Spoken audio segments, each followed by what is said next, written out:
Good morning classmate. आज हम लोग डिस्कस करने जा रहे हैं नेक्स्ट टॉपिक जिसका नाम है चांस एंड प्रोबेबिलिटी। बेटा ये बहुत ही इम्पॉर्टेंट टॉपिक है और बहुत ही आसान टॉपिक है। आप इसको बहुत अच्छे से समझ सकते हो, बस आपको थोड़ा सा ध्यान देना है बेटा। तो हमारा जो मेन फोकस है वो है कि किसी भी इवेंट की प्रोबेबिलिटी निकालना। देखो बेटा, जो हमारी ये लाइफ है इसमें बहुत सारे काम होते हैं।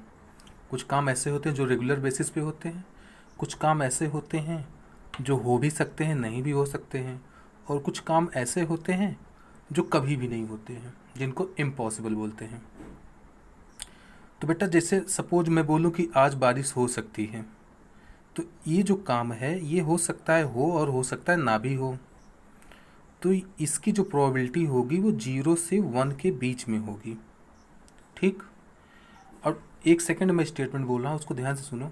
अगर मैं बोलता हूँ the sun rises in the east, मतलब जो सन है वो ईस्ट से राइज करता है, तो ये तो हमेशा सही है। इसमें तो कोई मतलब गलत तो है ही नहीं कि ऐसा तो नहीं हो सकता ना कि कल हो सकता है ईस्ट से निकले, हो सकता है वेस्ट से निकले, ऐसा तो नहीं हो सकता ना। ये हमेशा ट्रू है। तो जो स्टेटमेंट हमेशा ट्रू होते हैं उनकी प्रोबेबिलिटी 1 होती है, ऑलवेज क्या होती है, 1 होती है।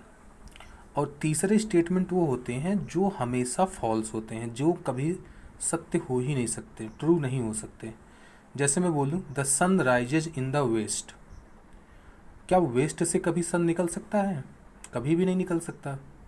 तो बेटा इस तरीके का जो स्टेटमेंट हो जो कभी भी ट्रू नहीं हो सकता, उसकी प्रोबेबिलिटी 0 होती है।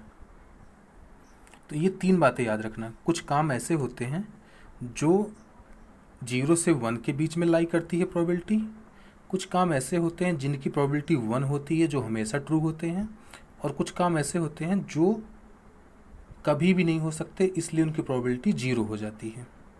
ठीक है।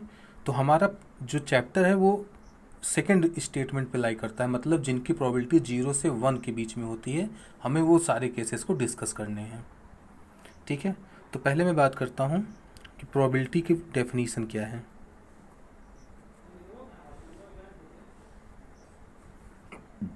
प्रोबेबिलिटी की जो डेफिनीशन है वो ये है, इसकी जो फॉर्मूला है वो है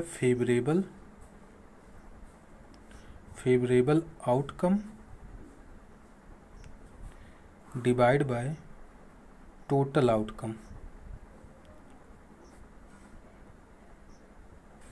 आउटकम का मतलब यहाँ पे रिजल्ट से है। ठीक है। तो ये हो गई हमारी प्रोबेबिलिटी की फॉर्मूला। तो अगर मैं इसकी डेफिनीशन लिखना चाहूँ तो भी इसकी डेफिनीशन कुछ इसी में ही छुपी हुई है, मैं लिख के दिखा रहा हूँ। तो अगर मैं बोलूँ कि प्रोबेबिलिटी की डेफिनीशन ये है बेटा, probability of an event is defined as favourable outcome divide by total outcome.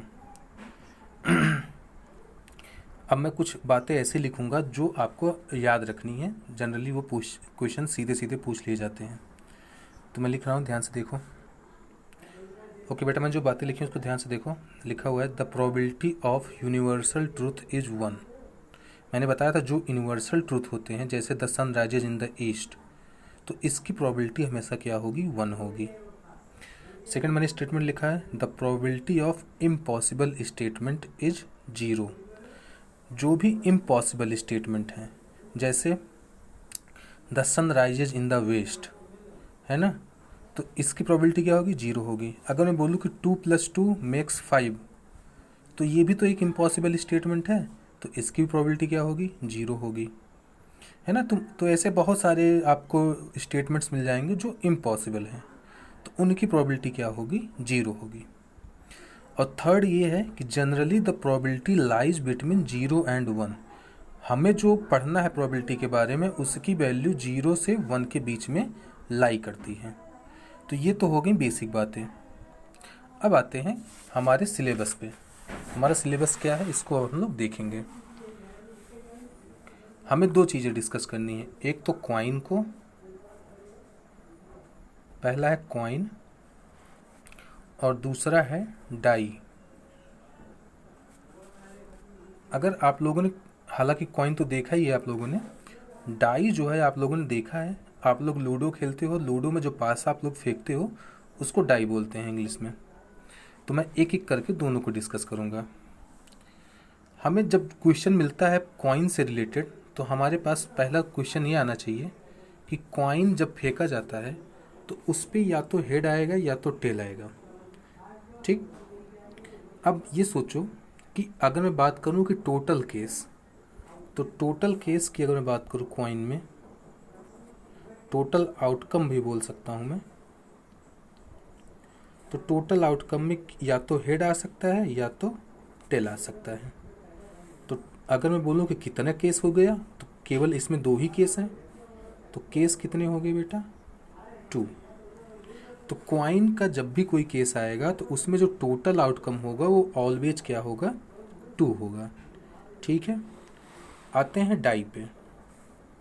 आप लोगों ने डाई देखी होगी, उसमें अगर मैं टोटल आउटकम्स की बात करूं, total outcomes is equals to, die में या तो 1 आता है या तो 2 आता है या तो 3 या तो 4 या तो 5 या तो 6। 1 से छोटा नहीं आ सकता, 6 से बड़ा नहीं आ सकता, 1 से 6 के बीच में ही आता है। तो टोटल इसमें कितने केस हो गए? 1 2 3 4 5 6 केस हो गए। तो टोटल केस कितने हो गए? टोटल केस हो गए 6। तो जब भी डाई का क्वेश्चन आपको मिलेगा बेटा तो उसमें जो टोटल आउटकम आप लिखोगे वो कितना होगा? 6 होगा। अभी ये बातें आप सीखते चलो, क्वेश्चंस में कैसे इसको अप्लाई करेंगे मैं वो बताऊंगा अभी। तो एक एक क्वेश्चन में पहले मैं कॉइन का ले लेता हूँ, फिर डाई का ले लेता हूँ, तब आप लोगों को एग्जैक्ट समझ में आ जाएगा कि कैसे इसको सॉल्व करेंगे प्रोबेबिलिटी वाले क्वेश्चंस। तो बेटा मैंने एक क्वेश्चन लिखा है, उसमें क्या लिखा हुआ है? A coin is tossed, find the probability of getting a head a tail. आपसे बोला गया कि एक कॉइन को टॉस किया गया है, आप ये प्रोबेबिलिटी बताओ